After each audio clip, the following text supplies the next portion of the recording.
EU foreign ministers are due to discuss tightening sanctions on Iran when they meet later today in Brussels. Last week, the European Parliament called on EU member states to label Iran's Revolutionary Guards as a terrorist group. Tehran has tasked the Guards with stamping out anti-government protests that have gripped Iran since September. But the Guards have come under international criticism for their violent crackdown on protesters. The home of the founder of modern-day Iran and its religious government, in flames. Youth versus old age, and the people versus the state. That state is made up of the elite Revolutionary Guards, who control most of the economy and security, and the clerics, led by Supreme Leader Ayatollah Khamenei, who make the rules. The regime has long blamed the West for its troubles, including the latest round of protests. Why did the enemies, why did America and the Zionist regime conspire against our nation, our country, and our revolution, and create these riots? As the Supreme Leader said, our country is advancing, and the enemies don't want our country to make progress. The protesters don't seem to be buying it. The brutality of the security services, the corruption of the Revolutionary Guards, the decline in living standards as the country strains under sanctions, all feed into a rejection of the ruling classes. And the authorities seem split on what to do about it.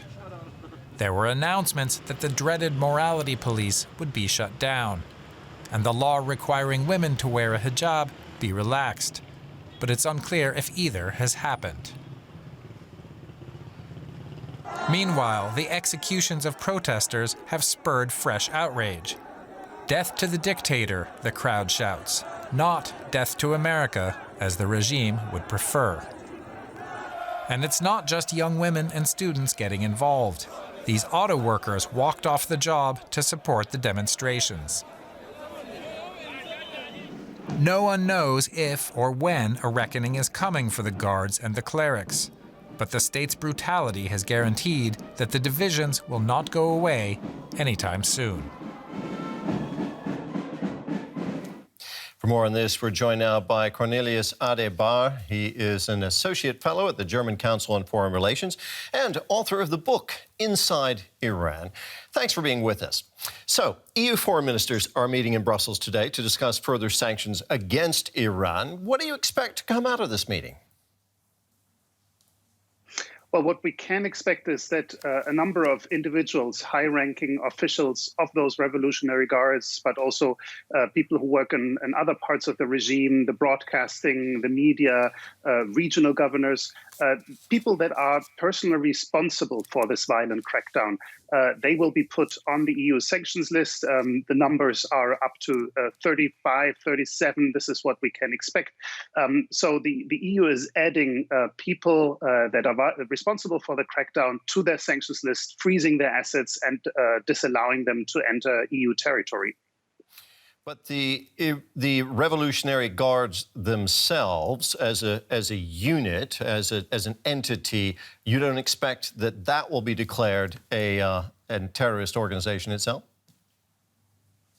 Well, certainly not today. There are many reasons why this is a tricky issue for the EU. In particular, as was said during the clip, the United States has already listed it as a terrorist organization. The EU has sanctions against the Revolutionary Guards as part of the nuclear deal, the non-proliferation activities.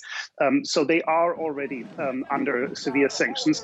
Listing them in addition as a terrorist organization wouldn't change the situation on the ground. It wouldn't make life more difficult for the Revolutionary Guards. But it's also a legal question of whether an official army can be a terrorist group. This is not what the terrorist list was initially designed for. Harks back to 9/11 and the terrorist attacks in the United States. So it's a tricky issue that the EU has to deal with, and they haven't made a decision yet. Do Iran's leaders really care what Europe has to say? Well, unfortunately, they seem to care less and less. This has to do with the fact that the nuclear deal is in limbo. This agreement signed in 2015 which the United States left in 2018 and the Europeans couldn't really manage to repair by themselves. This really has weighed on the respect, so to say, that the Iranian regime has for the Europeans.